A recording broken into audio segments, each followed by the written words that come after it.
तो चलिए स्टूडेंट्स, हम स्टार्ट करते हैं विद क्वेश्चन नंबर 5, जो कि सेट थ्योरी का क्वेश्चन है एंड एनडीए 2019 के एग्जाम में पूछा गया है। ठीक है, तो क्वेश्चन है, consider the following statements for two non empty sets A and B. ठीक है, so first is A intersection B union A intersection with B complement. ये जो आप लाइन वाला देख रहे हैं, दिस इज कॉम्प्लीमेंट, आप लोग जानते हैं, पढ़ चुके हैं सेट थ्योरी में। Union A complement intersection with B is equal to A union B, and second A union A complement intersection with B complement is equal to A union B. तो आपको बताना है जी कि इन दोनों में से कौन सी स्टेटमेंट ट्रू है, या दोनों ट्रू है या दोनों फॉल्स है, क्या है इसमें से। ठीक है, तो देख लेते हैं। फर्स्ट स्टेटमेंट के लिए मैं क्या कर रही हूं, आई ड्रॉ टू सेट्स। ठीक है, एक सेट ए है, इस तरह से ड्रॉ कर दिया मैंने, एंड एक सेट बी है। ठीक है, suppose this is set A and this is set B.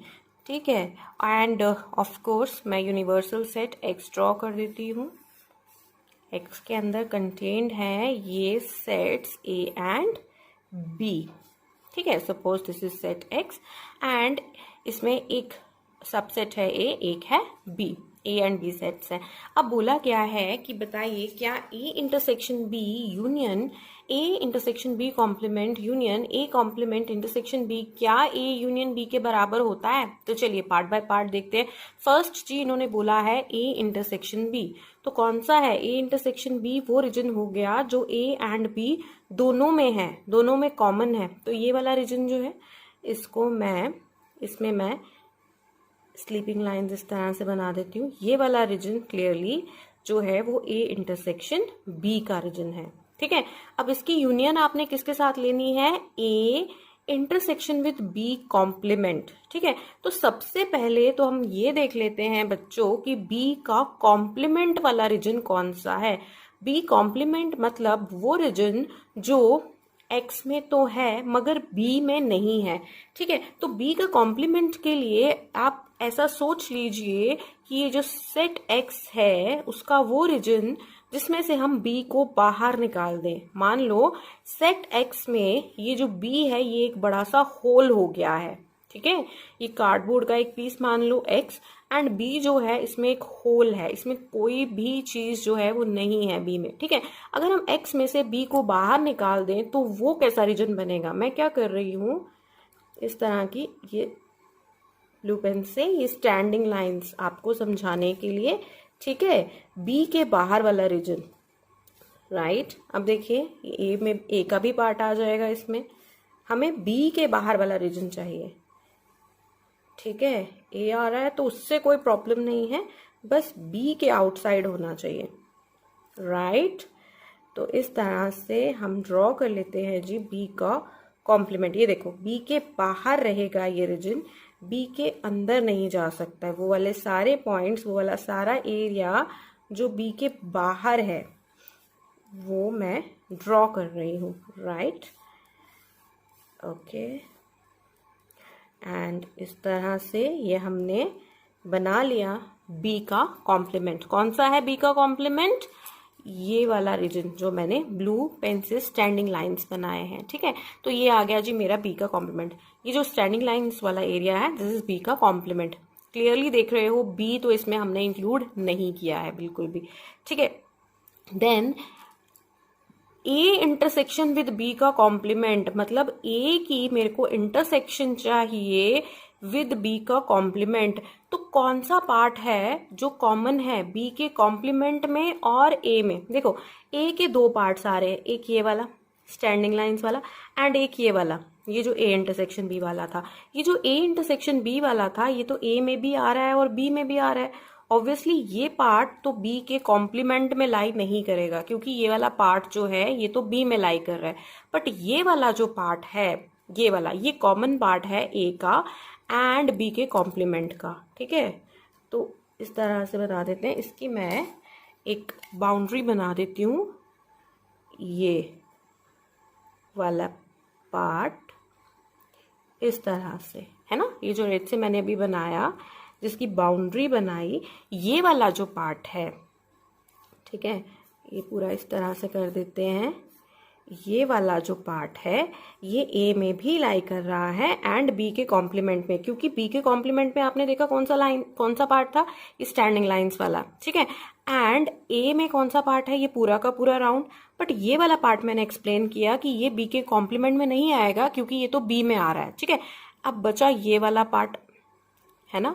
ये थोड़ा थोड़ा मून की तरह भी लग रहा है, फुल मून की तरह नहीं, मतलब जब फुल मून नहीं होता उस तरह का, ठीक है। तो ये वाला जो पार्ट है आपका, जिसमें रेड मैंने शेड किया है, ये ए में भी लाई कर रहा है एंड बी के कॉम्प्लीमेंट में भी लाई कर रहा है। इसमें रेड वाला भी पार्ट है एंड स्टैंडिंग लाइंस वाला भी पार्ट है, ठीक है। तो ये आ गया, ये हो गया ए इंटरसेक्शन विद बी का कॉम्प्लीमेंट। अब आपको चाहिए A complement intersection with B. तो जैसे हमने बी कॉम्प्लीमेंट बनाया था वैसे हम ए का कॉम्प्लीमेंट बना लेते हैं, मतलब एक्स में से ए को बाहर निकाल दिया, ठीक है। मान लीजिए एक्स में से अब हमें ए को बाहर निकालना है, तो मैं कैसे बना देती हूँ, मैं इस तरह से, स्लांटिंग लाइंस जो हैं, ये वाला पार्ट ऑब्वियसली ए के बाहर लाई कर रहा है ना। ये वाला पार्ट जो है हमारा, ये ए के बाहर लाई कर रहा है, ओके। ए के बाहर, बी में से जा सकता है बट ए के बाहर होना चाहिए, ठीक है। ये वाला पार्ट हमारा आ गया ए का कॉम्प्लीमेंट, ठीक है। अब ए का कॉम्प्लीमेंट की इंटरसेक्शन चाहिए मुझे बी के साथ, ठीक है। ए का कॉम्प्लीमेंट मतलब ए के बाहर लाई कर रहा है, उसका इंटरसेक्शन विद बी के साथ। अब देखो बी को भी दो हिस्सों में डिवाइड कर देते हैं, एक तो ये कॉमन वाला पार्ट एंड एक ये वाला पार्ट, ठीक है। ये वाला पार्ट जो है ये तो ए में लाई कर रहा है, इसलिए ए के कॉम्प्लीमेंट में तो लाई नहीं कर रहा, ऑब्वियसली इसमें से ये स्लांटिंग लाइंस भी पास नहीं कर रही, एंड वैसे भी ये ए में लाई कर रहा है तो ए के कॉम्प्लीमेंट में लाई नहीं कर सकता, ठीक है। ये वाला पार्ट तो नहीं आएगा, बट ये वाला जो पार्ट है बी का, जिसमें से ये स्लांटिंग लाइंस पास हो रही हैं, ये वाला जो पार्ट है बच्चों, ये वाला जो पार्ट है बी का, इसको छोड़ देते हैं। ये वाला पार्ट तो आपका किस में लाई कर रहा है, ये वाला पार्ट आपका बी में लाई कर रहा है, सॉरी ए में लाई कर रहा है, एंड ये वाला पार्ट जो है बी का, ये ए के कॉम्प्लीमेंट में लाई कर रहा है। इसको भी शेड कर देती हूँ, है ना।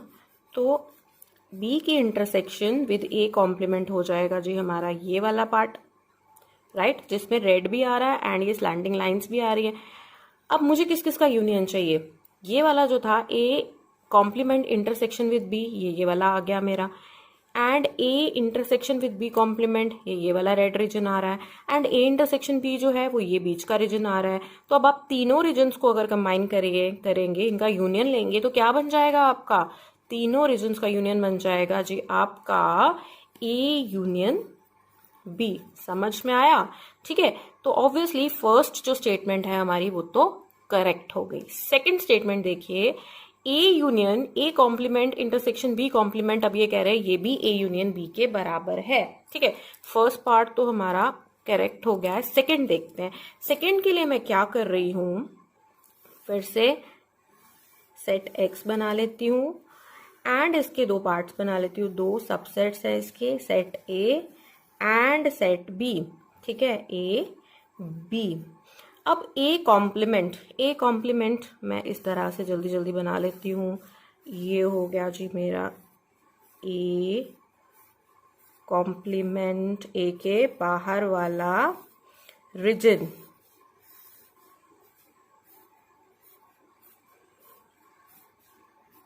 ओके। तो ये आ गया है जी मेरा ए का कॉम्प्लीमेंट, ठीक है। ये ए के, सॉरी ये बी का पार्ट भी आएगा इसमें, बी का पार्ट भी आ जाएगा। ये ए के बाहर वाला जितना रीजन है ये आ रहा है मेरा ए कॉम्प्लीमेंट में, है ना, ओके। ये ए के अंदर तो लाई नहीं कर रहा, ए के बाहर लाई कर रहा है, ठीक है। एंड बी का कॉम्प्लीमेंट हो गया जो बी के बाहर लाई करेगा, ठीक है। अगर बी के बाहर लाई करेगा तो मैं इस तरह से बना लेती हूँ फटाफट से, बी के बाहर। ये आप लोगों को समझाने के लिए मैं बना रही हूँ सारा एरिया, जो सारा एरिया, जो सारा रीजन जो अब बी के बाहर लाई कर रहा है, ठीक है, ये भी बी के बाहर लाई कर रहा है, ये सारा रीजन बी के बाहर ही लाई कर रहा है, राइट। अब देखिए A complement intersection B complement, A complement और बी कॉम्प्लीमेंट का इंटरसेक्शन मतलब वो रीजन जो ए के कॉम्प्लीमेंट में भी लाई करता है और बी के कॉम्प्लीमेंट में भी लाई करता है, वो कौन सा रीजन होगा, डबल शेडेड, जिसमें स्लीपिंग लाइंस भी होंगी एंड स्टैंडिंग लाइंस भी होगी। इस एरिया में देखो सिर्फ स्टैंडिंग लाइंस हैं, इस एरिया में तो कोई लाइन ही नहीं है, ये जो कॉमन एरिया इसमें सिर्फ स्लीपिंग लाइंस हैं। अब ये वाले एरिया को छोड़ के, ये जो दो बॉल्स आपने बनाए थे ए और बी, इनको छोड़ के बाहर देखो स्टैंडिंग लाइंस भी हैं एंड स्लीपिंग लाइंस भी हैं, ठीक है बच्चों। तो ये वाला जो सारा एरिया आ रहा है इसको हम रेड कर देते हैं, जिसमें स्टैंडिंग एंड स्लीपिंग लाइंस दोनों हैं, राइट। क्यों कर रही हूं मैं रेड, ताकि आपको समझ में आ जाए कि A complement intersection with B complement होगा क्या, कौन सा रीजन होगा, ठीक है। तो ये रीजन हो गया जी मेरा A complement intersection with B complement. अब इसका यूनियन चाहिए मुझे ए के साथ, ठीक है, this was set A and this was set B. अब अगर मैं इस वाले रीजन का, ये जो रेड मैंने किया, इसका यूनियन ले लूं ए सेट के साथ, अब ए सेट तो ये वाला है पूरा का पूरा, ठीक है, इसको ग्रीन से कर लेते हैं। अब ये एंड ये ए सेट था, तो जो भी रीजन ग्रीन एरिया में या रेड एरिया में है, ये बन गया जी आपका A union A complement intersection B complement. अब आप देखिए इसमें ये वाला जो पार्ट है बी का, ये बाहर रह गया है ना। तो क्या ये रीजन रेड एंड ग्रीन वाला ए यूनियन बी के बराबर है, बिल्कुल भी नहीं है, ठीक है ना। इसलिए ये जो सेकेंड पार्ट है हमारा ये गलत है। समझ में आ गया सबको, आई होप, एंड आप स्क्रीनशॉट्स ले सकते हैं। क्वेश्चन नंबर 6 देखिए क्या आया हुआ है। क्वेश्चन नंबर 6 इन्होंने पूछा है, if x is a non-empty set and a, b and c are subsets of x, then consider the following statements. Number 1, a is a subset of c, ऐसे बोल सकते हो a is contained in c, या फिर a is a subset of c implies a intersection b is a subset of c intersection b and a union b is a subset of c union b। तो जैसे मैंने आपको पहले explain किया कि बच्चों जो सेट थ्योरी है उसमें जो आपको वेन डायग्राम वाला पार्ट है वो बहुत इंपॉर्टेंट है from competitive exams point of view, चाहे वो आपका एनडीओ हो या इंजीनियरिंग के कंबाइंड कॉम्पिटिटिव एग्जाम्स हो, जेकेसीटी हो, कोई भी एंट्रेंस एग्जाम्स हो, उसके लिए ये वाला जो पोर्शन है आपका सेट थ्योरी का ये बहुत इंपॉर्टेंट है। And the concept of union intersection ये बहुत ज्यादा इंपॉर्टेंट है। चलिए फिर से ड्रॉ करते हैं और समझने की कोशिश करते हैं। एक्स एक नॉन एम्प्टी सेट दिया है और A B C subsets of X दिए हैं, ठीक है। अब क्या बोला है, मैं एक्स बना देती हूं, राइट। सपोज ये सेट है बच्चों मेरे पास x एंड ये सेट आ गया मेरे पास a। अब a और b की इंटरसेक्शन ली हुई है तो ये सेट मैं बना देती हूँ b। Suppose this is the set a and this is the set b and c एक और सेट है। इन्होंने बोला if a is contained in c, ठीक है, a जो है that is a subset of c, contained in c या फिर subset of c, proper subset है, ठीक है। तो A अगर सबसेट है C का तो इन्होंने बोला है कि क्या A इंटरसेक्शन B जो है वो C इंटरसेक्शन B का सबसेट होगा। चलिए देखते हैं। A इंटरसेक्शन B मतलब A एंड B का कॉमन एरिया जो A में भी आ रहा है और B में भी आ रहा है, वो तो ये वाला पार्ट है, ठीक है स्टूडेंट्स, ये वाला पार्ट है A इंटरसेक्शन B का। अगर ये पार्ट जो है, अगर A C का सबसेट है तो A इंटरसेक्शन B क्या C इंटरसेक्शन B का सबसेट है। C इंटरसेक्शन B C और B का जो कॉमन एरिया है वो ये वाला है, ये सारा का सारा ये वाला जो एरिया, ठीक है।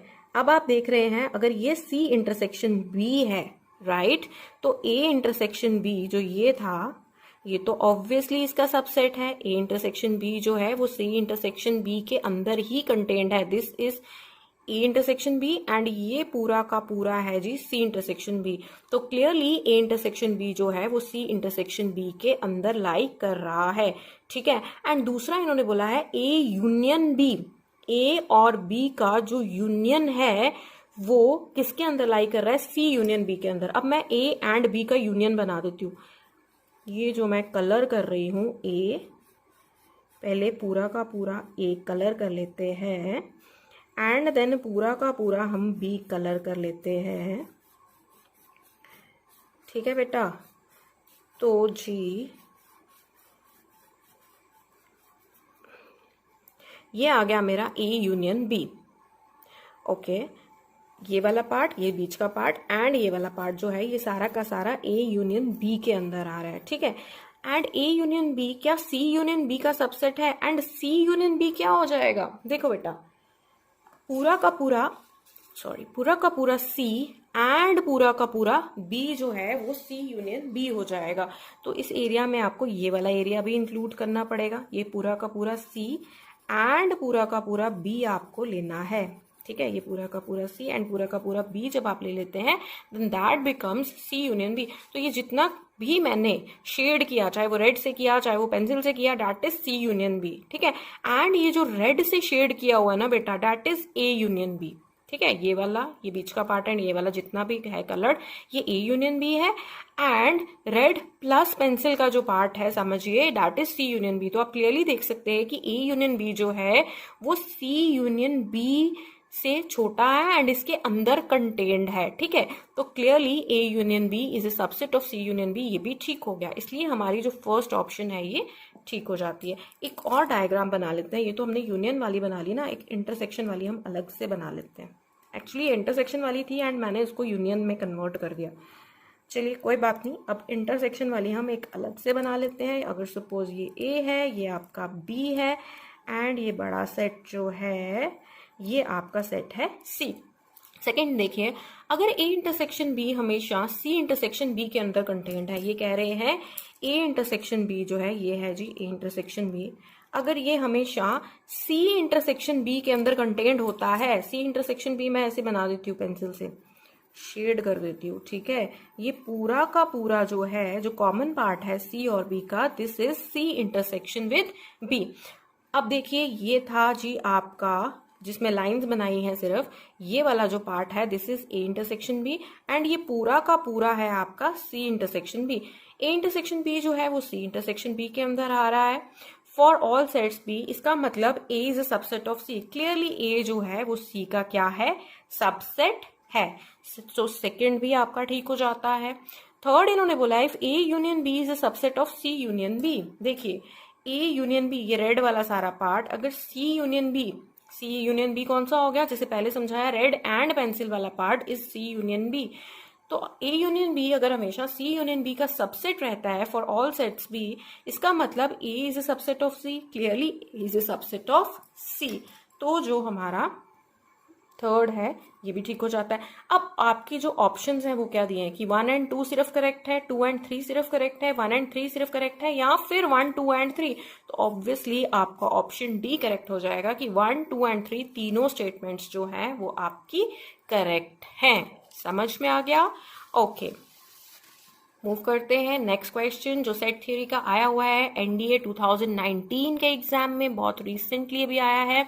देखिए ये जो क्वेश्चन है ये बेस्ड है जी आपका पावर सेट ऑफ अ, मतलब एक सेट का जो पावर सेट होता है उसके ऊपर आया हुआ है। ठीक है, if A is defined as a set जिसका एलिमेंट्स है एक तो लैम्डा एंड दूसरा set containing elements lambda and mu. ठीक है, पहले तो देखो ये वाला जो है ये तो एक एलिमेंट है एंड ये जो है ये एक सेट है। तो ये जो सेट है ये भी इस सेट का एक एलिमेंट है। ठीक है, then the power set of A is, power set क्या होता है बच्चों? Power set is the set of all the possible subsets of a set. किसी भी सेट का जो पावर सेट है वो क्या होता है? उसके जितने भी पॉसिबल आप सबसेट्स बना सकते हैं उन सबका जब आप सेट बनाते हैं that is the power set of a set.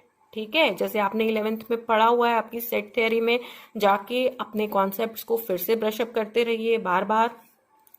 तो क्या है, अगर सपोज ए जो सेट है उसके ये एलिमेंट्स हैं तो उसका पावर सेट क्या होगा? एक तो आपको पता होना चाहिए कि जो एम्प्टी सेट है ना बेटा, that is a subset of every set. Empty set हर एक सेट का सबसेट होता है एंड जो पूरा का पूरा सेट है, जैसे ये ए है, it is a subset of itself. ठीक है, तो ए जो पूरा का पूरा सेट है ये भी अपना सबसेट हो जाएगा एंड दूसरा क्या हो जाएगा, जो एम्प्टी सेट है वो क्या होगा, that will be a subset of itself. एक बात जो कंफ्यूजन क्रिएट करती है बच्चों में, कई बच्चे क्या करते हैं, एम्प्टी सेट को हम कैसे लिखते हैं बेटा, ऐसे फाई से डिनोट करते हैं, या फिर ऐसे नल सेट, कर्ली ब्रैकेट्स डाल देते हैं पर अंदर एलिमेंट कोई नहीं लिखते, ठीक है। तो कुछ बच्चे क्या करते हैं, एम्प्टी सेट को ना ऐसे डिनोट कर देते हैं, बेटा ऐसे गलत हो जाएगा, राइट। देखो जब भी आप सेट कोई भी डिफाइन करते हो, एम्प्टी सेट नहीं, कोई भी और set, A B C D E F, ठीक है, तो उसमें आप क्या करते हैं, कोई भी सेट जब आपने डिफाइन किया, सपोज आपने सेट ए डिफाइन कर लिया, उसमें कोई भी एलिमेंट्स हैं ए बी सी, राइट, तो आप उसमें क्या करते हैं, क्या ए को आपने कर्ली ब्रैकेट्स दिए थे, नहीं, ए जो है वो इस सेट का नाम है। बी सेट में मैं मान लेती हूं है एलिमेंट्स 1 2 3 4 5, ओके। तो क्या जो बी सेट है इसमें आप कर्ली ब्रैकेट्स दे रहे हो, ऐसे लिख रहे हो, कर्ली ब्रैकेट्स ले रहे हो, इसको नहीं ले रहे। वैसे ही जो 5 है ये एम्प्टी सेट है, इसमें भी आप कर्ली ब्रैकेट्स नहीं लगा रहे हैं, ठीक है, इसमें भी आपको कर्ली ब्रैकेट्स नहीं लगानी है अभी, ओके। तो ये कॉन्सेप्ट आपको समझ में आ गया। अब पावर सेट में क्या आ जाएगा, देखिए पावर सेट में सबसे पहले तो एक आ जाएगा, अगर मैं power set of A define करूं तो क्या आ जाएगा, सबसे पहले तो बेटा उसमें आ जाएगा एम्प्टी सेट, क्योंकि empty set is a subset of every set. फिर आ जाएगा सिंगलटन्स, ठीक है। अब देखो अगर आपको इस तरह के सेट्स में कंफ्यूजन होती है जहां पे एक एलिमेंट है एंड एक जो पूरा का पूरा सेट भी देके रखा है इसके अंदर, लैम्डा म्यू वाला पूरा सेट देके रखा है इसके अंदर, अगर आपको इस सेट्स में, इस टाइप के सेट्स में कंफ्यूजन होती है, आप क्या करिए, ये जो सेट है ना लैम्डा म्यू वाला जो सेट है, इसको कोई नाम दे दीजिए, मान लीजिए मैं इसको कह देती हूँ सी, ठीक है। अब मेरे पास देखो जो सेट ए है, सेट ए के कौन कौन से एलिमेंट्स बन गए, एक तो एलिमेंट आ गया मेरा लेमडा एंड दूसरा आ गया सी, वेयर सी क्या है, सी इस, ये खुद भी एक सेट है जिसके दो एलिमेंट्स हैं, एक लेमडा है एंड दूसरा क्या है, म्यू है, ठीक है। तो अगर इस तरह का सेट आपके पास आ जाता है, आप उसको सी मान लीजिए, ठीक है। हम पहले इसका पावर सेट बना लेते हैं इस सेट ए का, एंड जब पावर सेट बन जाएगा फिर हम सी की वैल्यू पुट कर देंगे ये वाली, ठीक है। तो एक तो सेट आ गया जी एम्प्टी सेट, सबसेट इसका। दूसरा क्या सबसेट आ जाएगा, singleton lambda, then singleton set C, and then पूरा का पूरा लेमडा सी, है ना, पूरा का पूरा सेट ए भी लिख लेंगे, एंड बन हो गई जी हमारी ब्रैकेट क्लोज।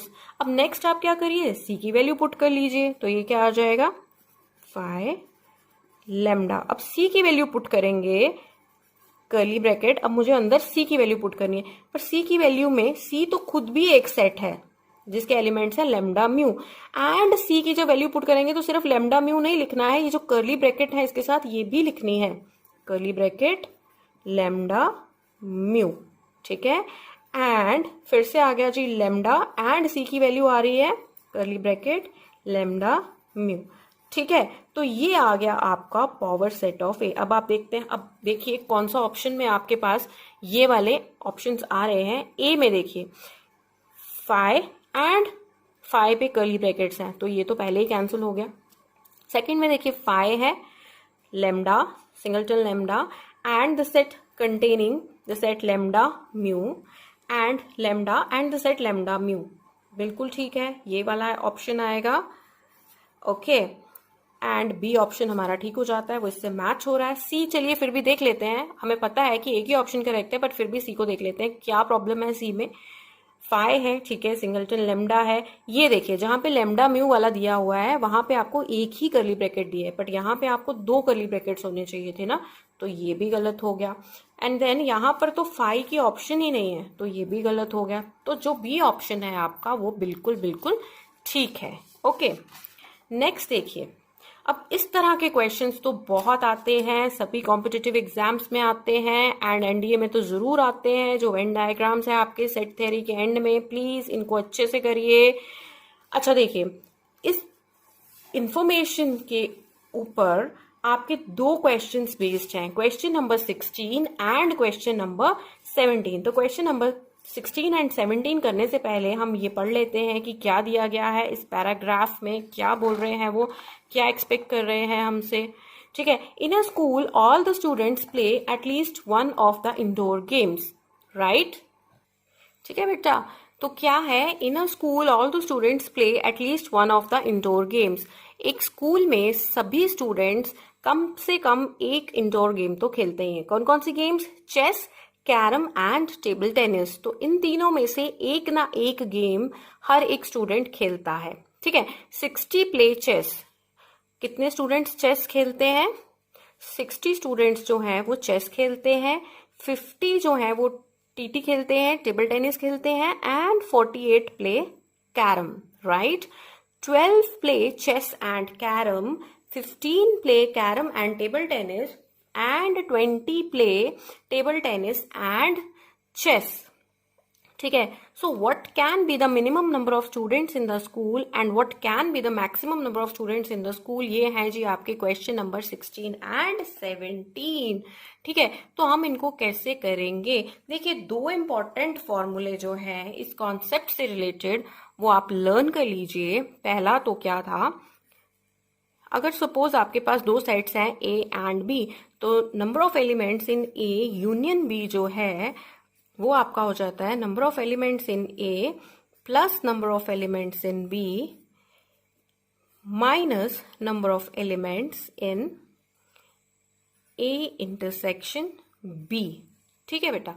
एंड सेकंड जो कॉन्सेप्ट है वो ये है, अगर सपोज तीन सेट्स हैं आपके पास ए बी सी, तो number of elements in A union B union C जो है वो किसके बराबर हो जाता है? वो हो जाता है number of elements in A plus number of elements in B plus number of elements in C minus number of elements in A intersection B minus number of elements in B intersection C minus number of elements in A intersection C plus number of elements in A intersection B intersection C, ठीक है। तो this was your formula number 1 and मैंने आपको बोला है कि आप जहां पर भी अपने नोट्स बनाएंगे वहां पर क्या करेंगे, कुछ पेजेस चाहे नोटबुक के स्टार्टिंग में चाहे एंड में सिर्फ फॉर्मूलों के लिए छोड़ देंगे। तो हर इक्वेशन में जो जो फॉर्मूला आता जाएगा वो चला जाएगा जी आपके वो फॉर्मूलों वाले पेजेस पे। आपको नोट करना है एंड डेली रिवाइज भी करना है, ठीक है। तो हम यहाँ पर, क्योंकि मेरे पास 3 सेट्स बनने वाले हैं, एक उन स्टूडेंट्स का जो चेस खेलते हैं, दूसरा जो टेबल टेनिस खेलते हैं, तीसरा जो कैरम खेलते हैं, तो ये वाला फॉर्मूला अप्लाई हो जाएगा इस क्वेश्चन में। सपोज मैं मान लेती हूं ए सेट है उन स्टूडेंट्स का जो कि क्या खेलते हैं? चेस खेलते हैं, ठीक है। बी सेट है उन स्टूडेंट्स का जो कि टेबल टेनिस खेलते हैं, एंड सी सेट है उन स्टूडेंट्स का जो कि क्या खेलते हैं? कैरम खेलते हैं, ठीक है। तो अब मेरे पास क्या आ गया? Number of students in A union B union C किसके बराबर आ रहा है? इसके बराबर आ रहा है मेरे पास, ठीक है। चलिए, तो टोटल जो स्टूडेंट्स हैं वो आ जाएगा number of students in A union B union C. ये है हमारा सोल्यूशन, राइट। तो सोल्यूशन में क्या आ रहा है? Number of students in A union B union C जो है दैट इज, ये वाला फॉर्मूला हम लगा रहे हैं, ये वाला, एंड है ना। तो number of students in A, number of students जो किस सेट में आ रहे हैं? A union B union C में आ रहे हैं, वो किसके बराबर है? Number of students in set A. Set A वो वाले स्टूडेंट्स का सेट है जो कि चेस खेलते हैं। चेस कितने स्टूडेंट्स खेलते हैं? 60 खेलते हैं, plus number of students in set B. Set B किसका सेट बनाया हमने? टेबल टेनिस वालों का। तो कितने स्टूडेंट्स खेलते हैं जी? 50 स्टूडेंट्स खेलते हैं। And number of students in set C, और सेट सी कौन सा है? कैरम खेलने वालों का। कितने खेलते हैं? 48 स्टूडेंट्स खेलते हैं, minus number of students in the set A intersection B. A intersection B मतलब वो स्टूडेंट्स जो चेस भी खेलते हैं एंड टीटी भी खेलते हैं। तो कौन कौन से स्टूडेंट्स हैं जो चेस भी खेलते हैं एंड टेबल टेनिस भी खेलते हैं? 12 तो चेस एंड कैरम खेलते हैं, 15 carrom and table tennis, 20 play table tennis and chess, ठीक है। तो टेबल टेनिस एंड चेस जो है वो कितने खेलते हैं आपके पास? 20 स्टूडेंट्स खेलते हैं, minus number of students in B intersection C वाला जो सेट है, ठीक है। टीटी और कैरम वाला जो सेट है, ठीक है। तो कैरम एंड टीटी जो है, टेबल टेनिस जो है, वो कितने स्टूडेंट्स खेलते हैं? 15 खेलते हैं, minus number of students in the set A intersection C, मतलब चेस और कैरम दोनों गेम्स कितने स्टूडेंट्स खेलते हैं? तो 12 ऐसे स्टूडेंट्स हैं बेटा जो चेस भी खेलते हैं एंड कैरम भी खेलते हैं, plus number of students in the set A intersection B intersection C, मतलब वो स्टूडेंट्स जो कि तीनों गेम्स खेलते हैं। अब कितने स्टूडेंट्स हैं जो तीनों गेम्स खेलते हैं वो तो क्वेश्चन में कहीं भी नहीं दिया हुआ, ठीक है। अगर नहीं दिया तो मैं मान लेती हूं, सपोज एक्स जो है वो सेट है उन स्टूडेंट्स का जो चेस भी खेलते हैं एंड टीटी भी खेलते हैं एंड कैरम भी खेलते हैं, ठीक है। तो एक्स मान लिया मैंने इनके इंटरसेक्शन वाला सेट, ठीक है, इसको मैं मान लेती हूं एक्स, राइट। अब क्या हो सकता है, देखिए मैक्सिमम नंबर ऑफ स्टूडेंट्स कब बनेंगे? अगर x मैक्सिमम हो जाए, and minimum number of students कब बनेंगे? a union b union c में अगर x मिनिमम हो जाए। x मिनिमम से मिनिमम कितना हो सकता है? कम से कम कितना हो सकता है? 0 हो सकता है ना। कि ऐसा कोई भी स्टूडेंट ना हो जो तीनों गेम्स खेलता हो। दो दो गेम्स खेलने वाले स्टूडेंट्स तो हमें पता है कि हैं, बट तीनों गेम्स खेलता हो ऐसा अगर कोई भी स्टूडेंट ना हो, मतलब इंटरसेक्शन में कोई भी स्टूडेंट ना हो, अगर x 0 हो जाए तो ये जो नंबर है ये कितना हो जाएगा? मिनिमम हो जाएगा। ऑब्वियसली x नेगेटिव तो नहीं हो सकता, कोई नंबर नेगेटिव तो नहीं जा सकता ना, नंबर ऑफ स्टूडेंट्स नेगेटिव तो नहीं हो सकते, पॉजिटिव हो सकते हैं या फिर 0 हो सकता है, 0 भी हो सकता है, क्योंकि ऐसे हो सकता है कोई भी स्टूडेंट ना हो जो कि तीनों की तीनों गेम्स खेलता हो, ठीक है। तो for minimum number of students, for minimum है ना, for minimum number of students क्या हो जाएगा बेटा? x क्या हो जाएगा मेरा? 0। अगर मैं यहाँ पे x को 0 पुट कर दूं तो मेरे पास number of students in the set a union b union c कितना बन जाएगा? देखिए ऐड करके देखते हैं, 60 प्लस 50 110 प्लस 40 150, सो प्लस 8 हो गया जी 158, है ना। तो ये हो जाएगा मेरा 158 माइनस 20 30 40 एंड 45 एंड 47, तो 158 माइनस 47 अगर मैं कर दूं तो क्या आ जाएगा मेरा? 111। तो अगर मैंने x को 0 पुट कर दिया तो मेरे पास नंबर ऑफ स्टूडेंट्स कितने आ गए? Set a union b union c में कितने आ गए? 111। एंड वो कब होगा? जब नंबर ऑफ स्टूडेंट्स क्या होंगे? मिनिमम होंगे, क्योंकि x की हमने सबसे छोटी वैल्यू पुट की, ठीक है। अब number of students in the set a union b union c maximum, a union b union c मतलब पूरे के पूरे स्कूल में जो स्टूडेंट्स हैं, ठीक है, वो मैक्सिमम कब हो जाएंगे? अगर देखिए ये वाली वैल्यूज तो चेंज होने वाली है नहीं, x जो है वो वेरिएबल है, यही चेंज हो सकता है, ठीक है। x की मिनिमम वैल्यू आपने पुट कर दी तो ये मिनिमम मिल गया, अगर x आप मैक्सिमम पुट करोगे तो ये मैक्सिमम मिलेगा, ठीक है।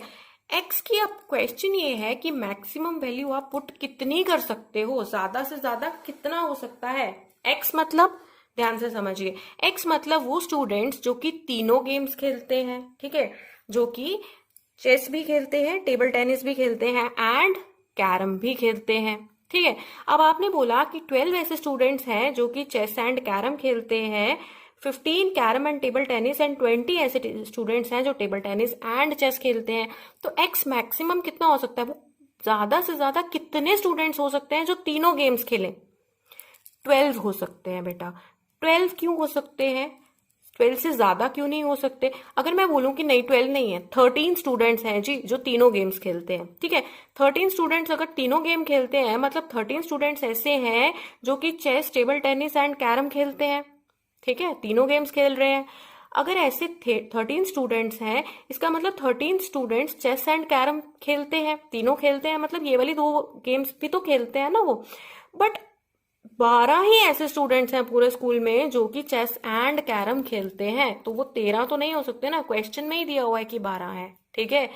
तो इसलिए ज्यादा से ज्यादा ये जो x है ये कितना हो सकता है? 12 हो सकता है। आपको कैसे पता चलेगा ऐसे क्वेश्चन में? अगर इस टाइप का क्वेश्चन आ जाता है, ये जो इंटरसेक्शन वाली आपको नंबर दिया है, देखिए चेस एंड कैरम, मतलब चेस इंटरसेक्शन विद कैरम 12 है, carrom intersection with table tennis 15 है, and table tennis intersection with chess 20 है। जो इंटरसेक्शन वाले हैं ना, इनमें से सबसे छोटा कौन सा है? 12 है, ठीक है। तो ये जो सबसे छोटा वाला है, यही हम x की वैल्यू पुट करेंगे। किस केस में? मिनिमम में नहीं, मैक्सिमम में, ठीक है। मिनिमम में हम x की वैल्यू क्या पुट करेंगे, ये याद रखिए 0, एंड मैक्सिमम के केस के लिए हम x की वैल्यू क्या पुट करेंगे, यो जो इन सब में से सबसे छोटी इंटरसेक्शन की वैल्यू होगी वो मैक्सिमम में पुट करेंगे, ठीक है। तो 12 है सबसे छोटी वैल्यू, तो मैं क्या पुट कर सकती हूँ यहाँ पे, x अगर मैं 12 पुट कर दूं तो क्या हो जाएगा, ठीक है। x 0 पुट किया था तो मेरे पास 111 आया था। तो for maximum number of students मेरे पास क्या आ जाएगा, देखिए इस सब का जो सम है वो है 158, ये नेगेटिव वाले का जो सम है वो है -47। अब मुझे प्लस x जो है वो 12 पुट करना है, तो मेरे पास आ जाएगा 158 -47 प्लस 12। तो इसका सम तो मेरे पास 111 है plus 12, so this is equal to 123। तो 12 कैलकुलेशंस नहीं करने बैठ जाएंगे, क्योंकि एग्जाम है, मैथ का एग्जाम है, एंड जितना आप टाइम सेव करते हैं, जितने आप ट्रिक्स लगाते हैं और टाइम सेव करके क्वेश्चन सॉल्व करते जाते हैं, उतने ज्यादा आप एक्स्ट्रा क्वेश्चंस कर सकते हैं एंड उतने ज्यादा आप मार्क्स स्कोर कर सकते हैं, ठीक है। तो स्पीड पे आपको बहुत ध्यान देना है, राइट। तो ये आ गया जी आपके पास ऑप्शन क्या है, 123। तो मिनिमम स्टूडेंट्स आ गए आपके 111 एंड मैक्सिमम आ गए आपके 123, ठीक है बेटा। अब ये वाले जो क्वेश्चंस थे, ये मेरे 2019 का जो भी एग्जाम हुआ है एनडीए का, उसके क्वेश्चंस थे, ठीक है। अब हम 2018 में देख लेते हैं सेट थ्योरी के कौन कौन से क्वेश्चंस हमें आए हुए हैं। देखिए question number 5, A, B, C are subsets of a universal set, then which of the following is not correct। देखो ये ध्यान दो बेटा कि यहाँ पर not correct पूछा हुआ है आपसे, करेक्ट नहीं पूछा है ऑप्शन की कौन सा ऑप्शन करेक्ट है, ये पूछा है कौन सा ऑप्शन भाई करेक्ट नहीं है। तो इस चीज पे आपने बहुत फोकस करना है। बच्चे क्या करते हैं, करेक्ट वाला करके आ जाते हैं, नॉट करेक्ट पे आपने ध्यान देना है, ठीक है। First is A union B intersection C is equal to A union B intersection A union C. A dash is A complement. A complement union A union B is equal to B complement intersection A whole complement union A. C part है A complement union B union C is equal to C complement intersection B whole complement intersection with A complement. And D जो part है बेटा आपका वो है A intersection B union C is equal to A union C intersection B union C, ठीक है, where A dash is the complement of A। तो क्या करेंगे, देखिए पहला तो आपका A union B intersection C equal to A union B intersection A union C, याद आया कुछ, क्या है ये, this is the distributive law, है ना, डिस्ट्रीब्यूटिव लॉ। दोबारा से ब्रश अप कर लीजिए अपने सेट थ्योरी के कॉन्सेप्ट। एंड मैंने आपको बोला यूनियन इंटरसेक्शन वाला जो पार्ट है वो बहुत बहुत इंपॉर्टेंट है, उसको जरूर अच्छे से पढ़िए, ठीक है। एंड एक और चीज, ये जो डी ऑप्शन है बेटा, A intersection B union C, ये भी क्या है आपका, सी अंदर चला जाएगा यूनियन के साथ, A union C intersection B union C बन जाएगा। This is also your distributive law, है ना, ये भी है। एंड बी पार्ट करके देखते हैं हम कि बी पार्ट क्या है। देखो बी पार्ट में आ गया आपके पास A complement union A union B, ठीक है। तो ये क्या आ जाएगा, अगर मैं ब्रैकेट्स खोल दूं, A complement union A union B, है ना। क्यों खोल सकती हूँ मैं ब्रैकेट्स, क्योंकि यहाँ पर भी यूनियन है, यहाँ पर भी यूनियन है, तो ये ब्रैकेट खोल के कोई भी चेंज आने वाली नहीं है, ये भी यूनियन रहेगा, ये भी यूनियन रहेगा। Now A complement union A क्या बन जाएगा, फाई एम्प्टी सेट, क्योंकि ए और ए के कॉम्प्लीमेंट में कोई भी एलिमेंट कॉमन नहीं होता। अगर कोई भी एलिमेंट कॉमन नहीं हो दो सेट्स में तो उनकी A complement union A union B, I thought intersection, ये यूनियन है, ठीक है।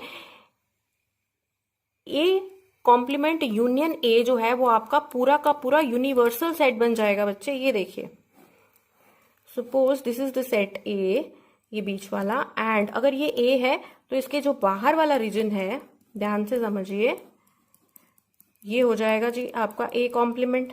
ये अगर सपोज आपके पास पूरा का पूरा सेट है एक्स, तो अगर ये सेट ए है तो ए के बाहर वाला जो रीजन है पूरा का पूरा, दिस इज ए का complement, and A union A complement जो है वो पूरा का पूरा सेट एक्स बन जाएगा। ठीक है, तो एक्स यूनियन बी कितना हो जाएगा, पूरा का पूरा सेट एक्स ही, क्योंकि बी सेट भी इसी के अंदर आ रहा है, राइट।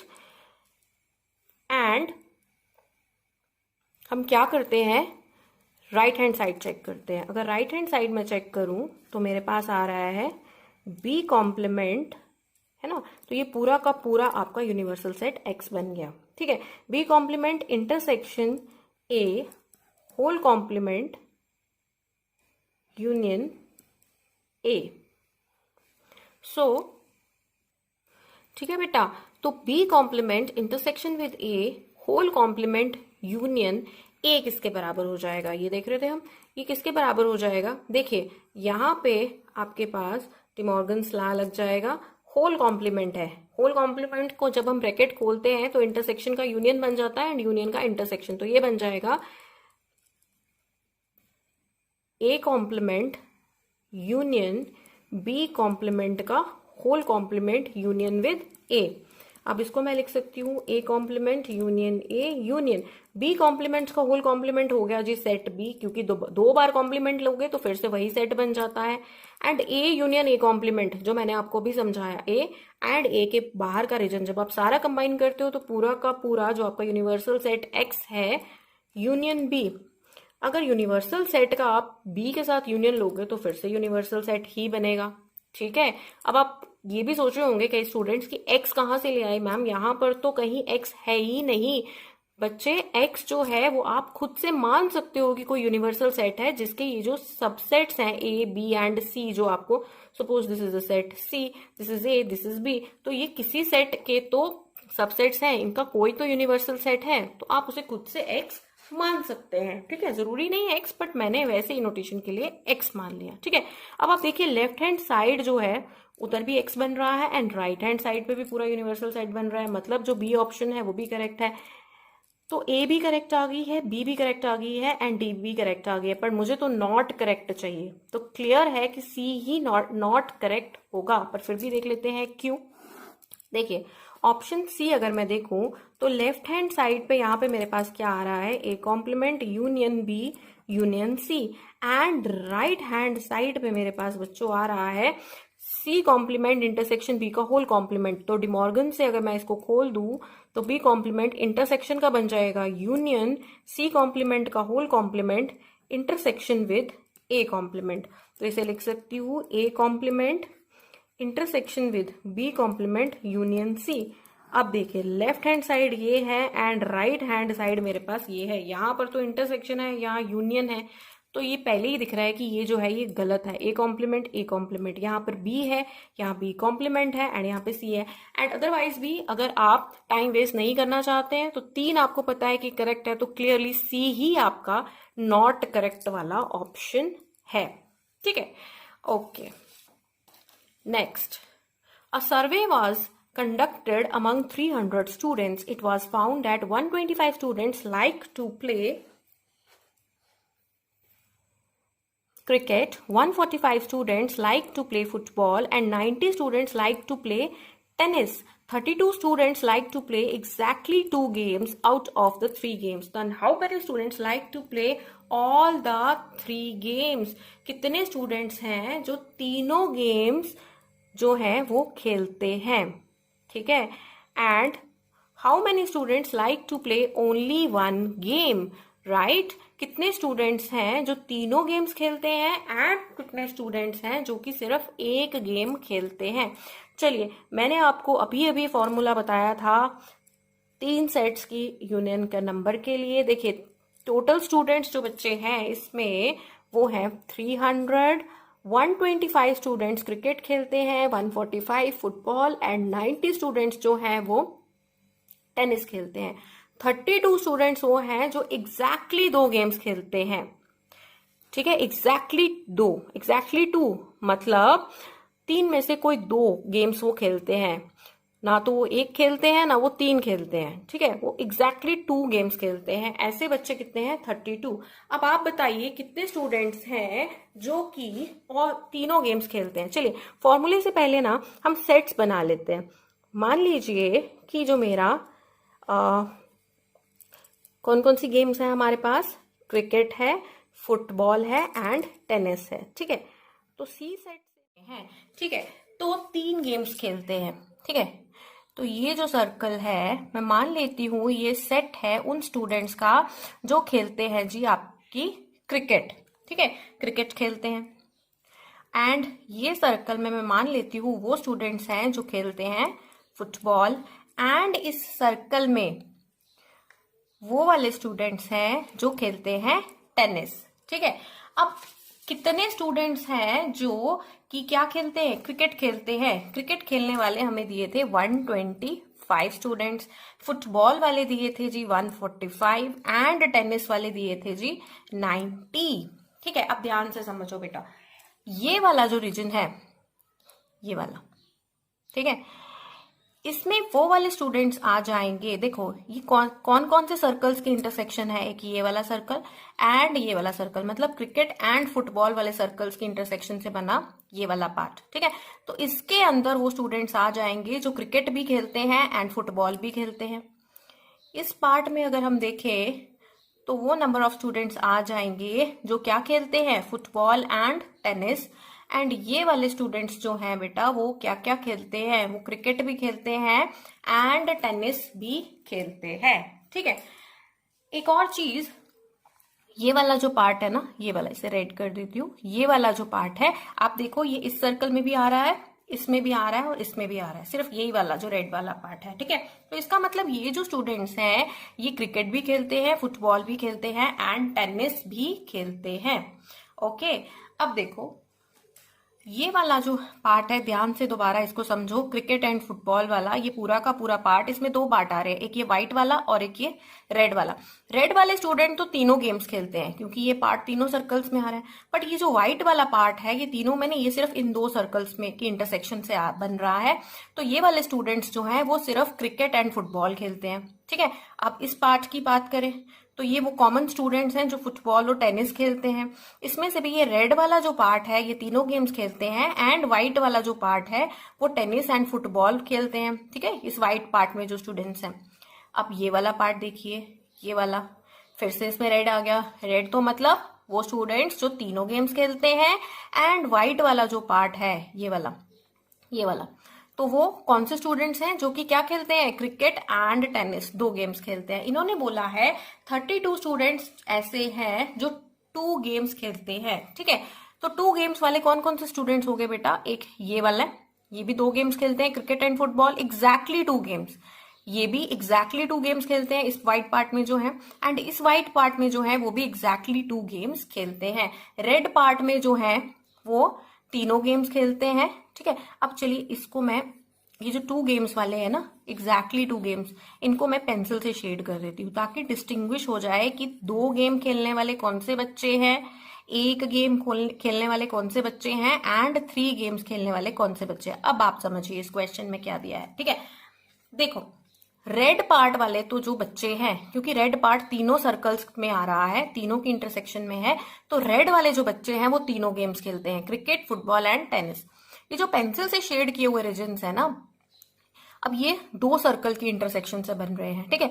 तो ये एंड ये वाले बच्चे, ये पेंसिल वाले जो शेड किए हैं, यहाँ पे जो पेंसिल से शेड किए हैं एंड यहाँ पे जो पेंसिल से शेड किए हैं, ये खेलते हैं जी एग्जैक्टली 2 गेम्स, ठीक है। एंड ये जो व्हाइट वाला पार्ट रह गया, ये वाला, ये देखो ये वाला, इसमें ऐसे बच्चे आएंगे जो सिर्फ 1 गेम खेलते हैं, क्रिकेट। इस व्हाइट पार्ट में सिर्फ वो वाले बच्चे आएंगे जो खेलते हैं सिर्फ फुटबॉल, एंड इस व्हाइट पार्ट में सिर्फ वो वाले स्टूडेंट्स आएंगे जो खेलते हैं सिर्फ 1 गेम जो है टेनिस। तो समझ में आया आपको 3 गेम खेलने वाले कौन से बच्चे हैं, 2 गेम खेलने वाले कौन से बच्चे हैं एंड 1 गेम खेलने वाला कौन से बच्चे हैं, ठीक है। तो अब क्योंकि यहाँ पर क्या हो रहा है इस क्वेश्चन में बेटा, आपका क्या दिया है, इस क्वेश्चन में आपके पास 3 सेट्स हैं C, F एंड T, इसलिए जो फॉर्मूला यहाँ पे लगेगा, वो जो फॉर्मूला मैंने आपको भी पीछे करवाया, number of students in C union F union T जो हो जाएगा वो कितना हो जाएगा, N of C plus N of F plus N of T minus N of C intersection F minus N of F intersection T minus N of C intersection T plus N of C intersection F intersection T। यही formula था to calculate number of students in the union of 3 sets या number of elements in the union of 3 sets. ठीक है, इन तीनों sets के अंदर total जो elements हैं, टोटल जो स्टूडेंट्स हैं, उसके लिए ये फॉर्मूला है। ठीक है, अब वैल्यूज पुट करते हैं। एन ऑफ सी हो गया, अच्छा N of C union F union T हो गया सारे स्टूडेंट्स, क्रिकेट फुटबॉल और टेनिस, ये जो तीनों सेट्स का जो यूनियन है वो टोटल स्टूडेंट्स कितने दिए हुए हैं हमारे पास, 300। ठीक है, एंड क्रिकेट खेलने वाले कितने बच्चे हैं, 125, फुटबॉल वाले 145 एंड टेनिस वाले जो है बच्चे वो है 90। अब इसमें भी माइनस है, इसमें भी माइनस है, इसमें भी माइनस है, मैंने माइनस ले लिया कॉमन, बीच में आ गया N of C intersection F plus N of F intersection T plus N of, चलिए बड़ी वाली ब्रैकेट बना लेते हैं ताकि कंफ्यूजन ना हो, N of C intersection T. ये जो तीनों माइनस वाले थे, ये वाला एंड ये वाला मैंने इकट्ठे लिख लिया, प्लस क्या है जी, N of C intersection F intersection T. ठीक है, यहां तक क्लियर है। अब देखिए, अब मैं क्या करती हूं, ये वाला जो मेरा पार्ट था, ये जो मैंने लॉन्ग ब्रैकेट में रखा है, मान लो ये जो नंबर ऑफ स्टूडेंट्स हैं इनको मैं डिनोट कर देती हूँ एल से, स्मॉल एल से डिनोट कर रही हूँ, एंड ये जो तीनों के इंटरसेक्शन में जो स्टूडेंट्स हैं, मान लीजिए इसको मैं डिनोट कर देती हूँ किससे, स्मॉल एक्स से। ठीक है, इसको मैंने एक्स से डिनोट कर दिया, तो मेरे पास क्या आ गया, इसका मतलब क्या आया, 300 इक्वल टू, जब आप इनको ऐड करेंगे 125 प्लस 145 प्लस 90, तो ये हो जाएगा आपके पास 360 माइनस ये पूरा का पूरा मैंने क्या लिख लिया है, L प्लस एक्स। सपोज मैं मान लेती हूँ इसको इक्वेशन नंबर 1। ठीक है, ये कहाँ से आया, ये इक्वेशन मैंने इस फॉर्मूला से बनाई। ये जो फॉर्मूला होता है ना for 3 sets, number of elements in the union of 3 sets. ठीक है, इसमें क्या किया मैंने, N of C union F union T is equal to N of C plus N of F minus N of T, sorry N of C plus N of F plus N of T minus N of C intersection F minus N of F intersection T minus N of C intersection T plus N of C intersection F intersection T. अब इसकी value put कर दी, इसकी value दी हुई है, ये जो minus वाले terms थे इनको इकट्ठा कर दिया एंड इसको मैंने मान लिया किससे डिनोट कर दिया, स्मॉल एल से, एंड ये जो तीनों का इंटरसेक्शन था इसको मैंने डिनोट कर दिया स्मॉल एक्स से। तो ये बन गई मेरी इक्वेशन नंबर 1 पुट कर लिया। ठीक है, दूसरी जो इक्वेशन बच्चे मुझे पुट करनी है ना, जो मुझे बनानी है ना, वो मेरी बनेगी इस सेट से। देखो ये वाला जो हम डायग्राम बना रहे हैं उसी से। ठीक है, तो ये वाली डायग्राम जो हमारी थी, ये वाली डायग्राम याद है आपको, इसमें क्या है, ये वाला जो एलिमेंट्स हैं ये किसके हैं, जो प्लेयर्स जो स्टूडेंट्स खेलते हैं 2 गेम्स, ये जो मैंने पेंसिल से शेड किए हैं, रेड वाले हैं जो खेलते हैं 3 गेम एंड व्हाइट वाले हैं जो एक ही गेम खेलते हैं। अगर आप इस डायग्राम को देखें तो आपको क्या पता चलेगा, देखते हैं हमें क्या पता चलता है इस डायग्राम से। देखिए, number of students in C intersection F plus क्या है हमारे पास, number of students in F intersection T plus number of students in C intersection T। ठीक है, अब देखिए इंटरसेक्शन वाले पार्ट्स की बात हो रही है। सी इंटरसेक्शन एफ जो है वो ये वाला पार्ट है जिसमें आधा तो शेडेड आ रहा है एंड बाकी आपको रेड दिख रहा है। एफ इंटरसेक्शन टी वाला जो है वो ये पार्ट आ रहा है। इसमें भी एक रेड पार्ट है एंड एक पेंसिल वाला पार्ट है, एंड सी इंटरसेक्शन टी वाला जो है बेटा वो ये पार्ट है, इसमें भी आधा पेंसिल वाला है एंड आधा जो है वो रेड पार्ट है। ठीक है, तो इसका मतलब सी इंटरसेक्शन एफ के अंदर 2 पार्ट्स हैं, एफ इंटरसेक्शन टी के अंदर 2 पार्ट्स हैं, एंड सी इंटरसेक्शन टी के अंदर भी जो है वो 2 पार्ट्स हैं। ठीक है, कुछ स्टूडेंट्स जो है वो इस रीजन में आ रहे हैं, कुछ जो है वो इस रीजन में आ रहे हैं। ठीक है, तो जो शेडेड वाला पार्ट है ना, ये वाला ब्लैक शेडेड वाला पार्ट, उसको मैं लिख लेती हूँ बी, प्लस जो रेड शेडेड वाला पार्ट है उसको मैं लिख लेती हूँ आर। ठीक है, मान लीजिए ये रफ ग्राफ है, इसमें क्या है, इसमें भी एक ब्लैक शेडेड वाला पार्ट है एंड एक क्या आ रहा है, रेड शेडेड वाला पार्ट, ब्लैक प्लस रेड, इसमें भी ब्लैक प्लस रेड वाला पार्ट आ रहा है। ठीक है, अब इसका मतलब ये ब्लैक वाले पार्ट्स जो है ये कितने आ रहे हैं, 3 आ रहे हैं, एंड ये जो 3 ब्लैक वाले पार्ट्स है ना बेटा, ये वाला एंड ये वाला, ये वो बच्चे हैं जो एग्जैक्टली 2 गेम्स खेलते हैं।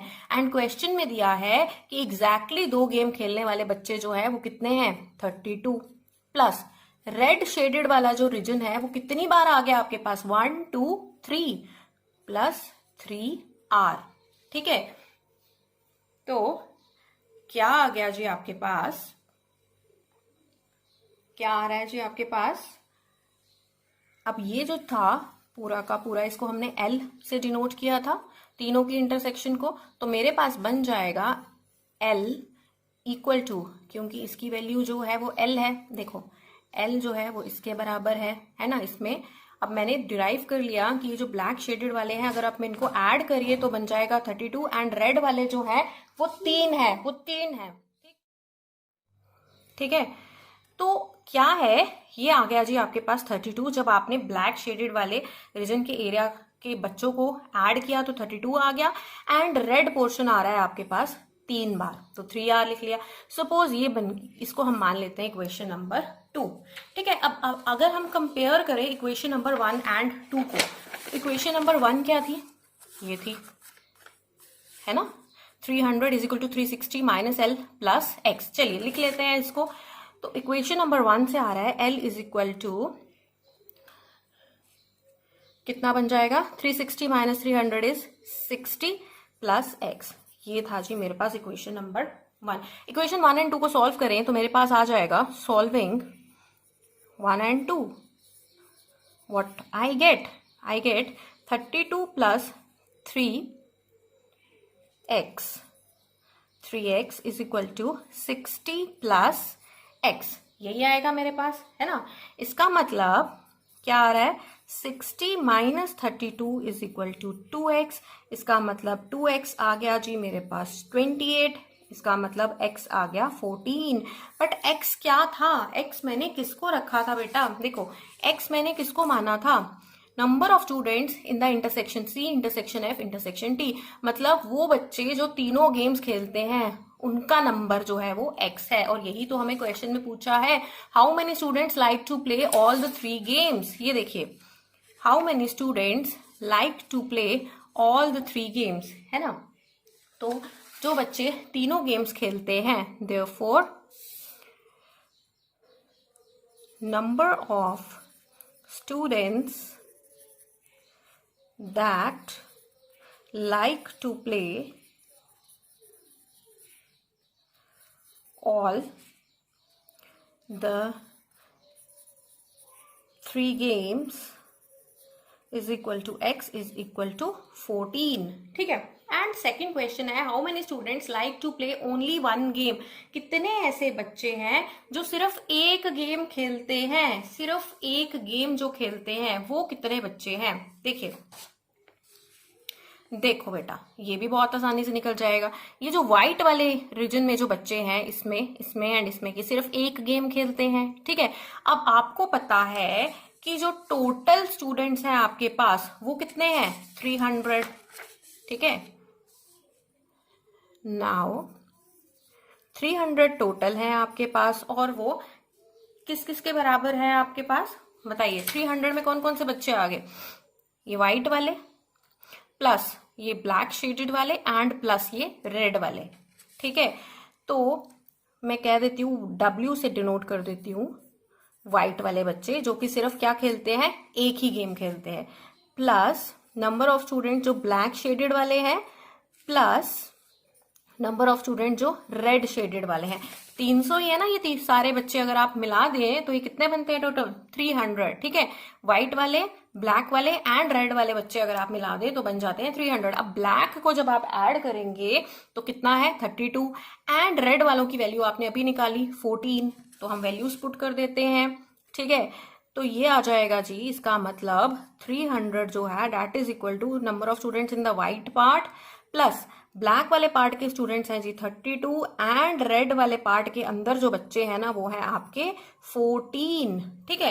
एंड 32 प्लस 14 कितने हो जाते हैं, 46, ठीक है। तो इसका मतलब नंबर ऑफ स्टूडेंट्स जो व्हाइट पार्ट में आपके पास है वो है 300 माइनस 46, 300 माइनस 46 हो जाते हैं बेटा आपके 254। इसका मतलब व्हाइट पार्ट के अंदर, इस व्हाइट पार्ट के अंदर, इस व्हाइट पार्ट के अंदर एंड इस व्हाइट पार्ट के अंदर जो बच्चे हैं उनका नंबर है 254, एंड व्हाइट पार्ट वाले ही तो बच्चे हैं जो सिर्फ एक गेम खेलते हैं, इसलिए हमारा जो आंसर है दैट इज 254, जो था आपका पार्ट सी। ओके, ठीक है।